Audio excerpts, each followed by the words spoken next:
ऐसे अंतिम संस्कार किया हुआ एक 12-13 वर्ष की आयु का लड़के का शव आ रहा था उसी दरिया से। तब सैनिकों ने देखा जी मुर्दा आ गया, मुर्दा आ गया। तो सिकंदर लोधी के जान में जान आई, को हो आ गया तो मेरे पीछा छुटेगा, ये कर देंगे काम, यू मान जाएगा फिर शेख तकी। तो इतने में सब इकट्ठे हो गए, शेख तकी भी आगे, कबीर साहब को बुला लिया। तो कबीर साहब ने कहा शेख तकी पहले तय कर, कहीं फिर पीछे तो नंबर बनावा तो मैं भी कर दूं। तो शेख तकी सभी ने कहा जी ठीक है करो आप। वो लोग अपने पंतर मंत्र उजारिया, इतने काफी देर डाउन स्ट्रीम में पहुंच गया मुर्दा बहता हुआ। तब शेख तकी कहता है ये तो न्यू चावे था कि मैं करता रहूं, इतनी चला जाए, मुर्दे जीदे होते हैं क्या, वो तो कयामत के समय होंगे, कयामत आएगी तो सब जिंदे करे जाओगे। परमात्मा ने कहा कि ठीक है शेख तकी डट जा। कबीर साहब ने ऐसे संकेत किया उसको, जैसे मुर्दा जा रहा था पानी में बहता हुआ, तो उसको ऐसे किया था, वो उल्टा चल पड़ा मुर्दा, जैसे इंजन वाली नौका चलती है अपोजिट अप स्ट्रीम में, और नीचे से दरिया की लहरें जा रही हैं, और सब आके वहां रुक गया जहां परमात्मा खड़े थे कबीर जी।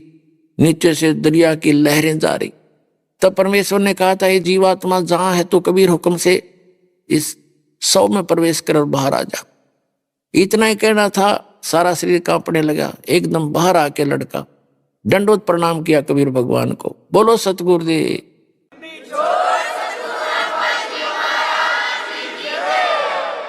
तो पुण्यात्मा उस शेख तकी तमान्या नहीं, उसके क्रम गणे फूट रहे थे, पर वहां जितने भी सैनिक उपस्थित थे सब ने देख के ये करामात मालिक की चरणों में शीश रखा, नाम लिया। हजारों की संख्या में वहां दीक्षा ली, और भी आसपास के लोग इकट्ठे हो गए थे गांव के। फिर आगे वो दिल्ली शेख तकी नाते फिर वो बकवाद शुरू कर दी, तो राजा तो हिंदू बन गया है, मुसलमान नहीं रहा है, इसने तो ऐसा कर दिया, और भाई लोगों देखो हम इसकी परीक्षा ले लेंगे, अगर ये परीक्षा में सफल हुआ ये कबीर तो हम मान लेंगे ये अल्लाह है।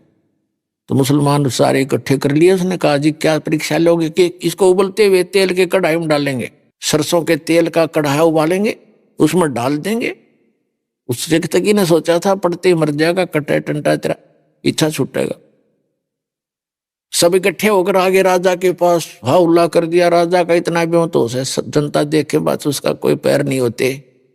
राजा ने कहा क्या हो गया शेख तकी जी, पता चलने पर ऐसी कहानी है ऐसा है। तो फिर चिंतित हो गया। कबीर साहब को राजा ने अपने महल में रखा हुआ था, अलग कमरे में, तो सबने वहीं आकर हा उल्ला कर दिया, नारे लगाने शुरू कर दिए। पता लगा परमेश्वर को।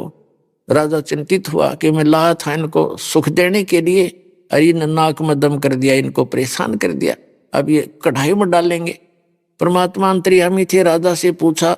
राजा ने दुखी हृदय से बता दिया भगवान ऐसे ऐसे ये चाहते हैं और मैं नहीं आपको इनके हवाले करूंगा। परमात्मा बोले भाई बात सुन, मेरा इनका काम है, तू होने दे और कह दे इनको उबालने तेल, आप चिंता ना करो, होगा मेरे साथ हो जाएगा, मैंने तो ये मारेंगे छोड़ेंगे नहीं, मर जाऊंगा, तेरा तो राज बच्चा रहेगा।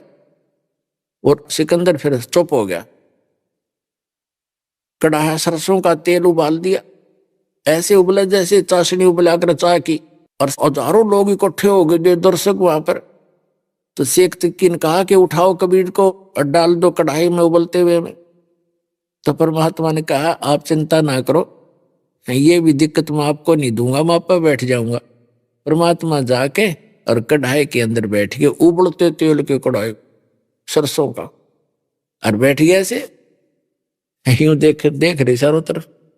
अब शेख तकी ने सोचा इसमें तो भाई तो चरड़ भी ना होया कुछ भी, तो सब हैरान रहेगी कि जला नहीं। तो शेख तकी कहता है इसने मंत्र से तेल की तासीर ठंडी कर दी, राजा ये जादू तंत्र जानता है। राजा ने सोची सिकंदर लो जिन्हें उंगली देकर देख लूं। परमात्मा ने कहा इसके कहने तक उंगली मत दे देना, इसमें खोजी नहीं पाओगी, नौका नो बड़ा तेल। राजा ने सोची जब कबीर जी का बैठे इसका ना बिगड़ा, मेरा क्या दिक्कत आएगी। उन्होंने उंगली दे दी चेक टेस्ट करने के लिए। जितनी उंगली तेल में गई थी ना उतनी कट के दूर होगी, इतना गर्म तेज उबाल रखा था, लक्कड़ बाल गए। राजा बेहोश हो गए, गिर गया। तो परमात्मा आया, उन्होंने उंगली पकड़ के खींच दिया, पूरी होगी जब वो होश में आया, जब उसकी पीड़ा खत्म हुई। और परमात्मा का कुछ भी नहीं हुआ। बोलो सतगुरुदेव।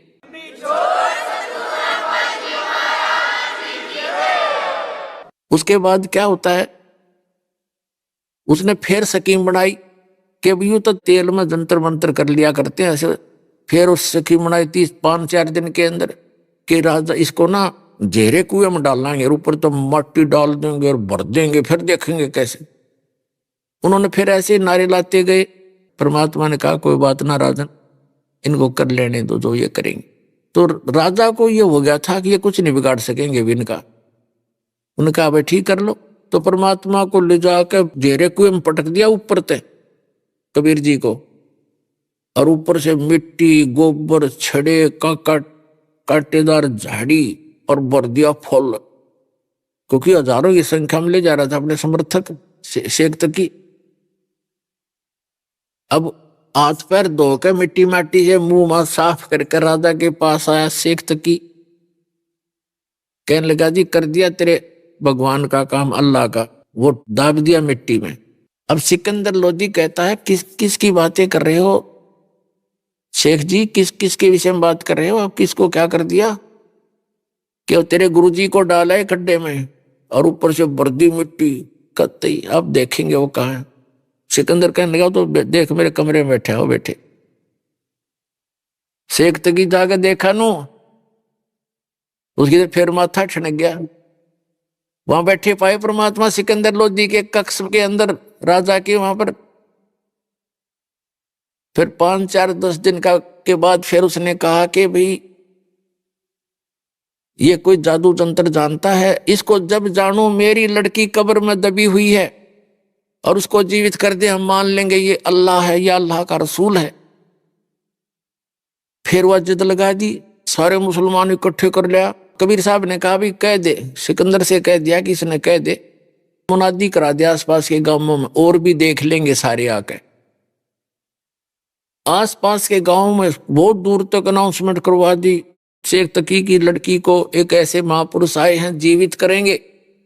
जनता देखने आ गई, लाखों की संख्या। कब्र फड़वा दी गई। शेख तकी खड़ा, सिकंदर लोधी सैनिक और परमात्मा कबीर जी। तब परमात्मा ने कहा शेख तकी तो कर ले जंतर मंत्र अपने, कहीं फिर नो कह मैं भी कर लूं। तो और उपस्थित दर्शक कहने लगे जी अगर इसके पास कोई सिद्धि शक्ति होती है, अपने बच्चे ने कौन कब्र में डाला, आप करो दाता। कुछ एक लोगों को भी यकीन भी हो गया था कि जब उबलते तेल में नहीं जला, हमारी आंखों के सामने जेरे कुएं में डाल दिया था, ऊपर तो टनों मिट्टी डाल दी, हजारों टन मिट्टी ठोक दी, झाड़ ठोक दिए, फिर बाहर बैठा पाया। तो जो उसके साथ गए थे शेख तकी के समर्थक, उनके दिल में जगह बन गई थी। और वो न्यू सोचते थे जब आज के में मालिक ने दया कर दी तो हम सारे चेले बनेंगे इसके। तो परमात्मा ने कहा कि हे शेख तकी की लड़की जीवित हो जा। वह जीवित नहीं हुई। हे शेख तकी की बेटी जीवित हो जा। लड़की नहीं जीवित हुई, कब्र फोड़ रखी थी, लड़की का शव वहां पर विद्यमान था। शेख तकी नाचन लग गया, भंगड़ा पा दिया उसने, खुशी मना रहा।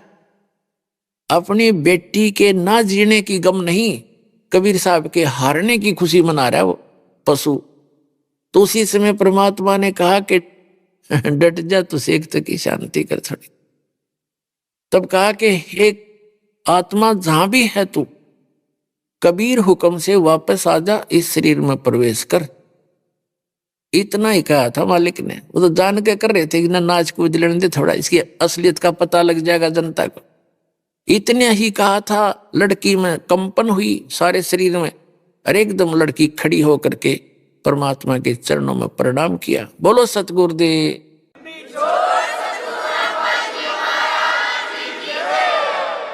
उसका नाम कमाली रखा। लोगों ने कहा कमाल कर दिया, कमाल कर दिया। लड़की का नाम कमाली रखा। उस लड़के का नाम कमाल रखा था जो नहर से बहता हुआ मुर्दा जीवित किया था।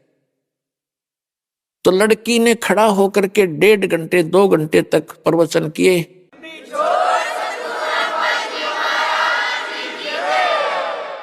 परमात्मा ने उसको दिव्य दृष्टि दे दी बेटी को कि सुना दे सारी राम कहानी जो तेरे साथ बीती। उसने सारी बताई कि एक जन्म में मैं मालिक से मिली थी, मुझ कर्महीन ने सत्संग की कमी से इनके द्वारा दिए गए ज्ञान को छोड़ दिया, नाम को और अन्य साधना में करने लगी। उस 4 वर्ष की भक्ति से मुझे 2 मनुष्य जीवन और मिले, तीसरा ये मिला। और मेरी ऐसी भी महिमा होगी थी, वो राबी हूं मैं, जिससे मक्का भी उठकर मेरे लिए आ गया था। और आज आगे मेरा मनुष्य जीवन शेष नहीं था, मुझे पशु जोनि में जाने की तैयारी थी, लेकिन ये समर्थ परमपिता वहां पहुंचे और धर्मराज से छुड़वा कर मुझे वापस लाए हैं। लोगों पकड़ लो चरण, ये अल्लाह अकबर आए हैं। लाखों लोगों ने नाम लिया। बोलो सतगुरुदेव की जय हो।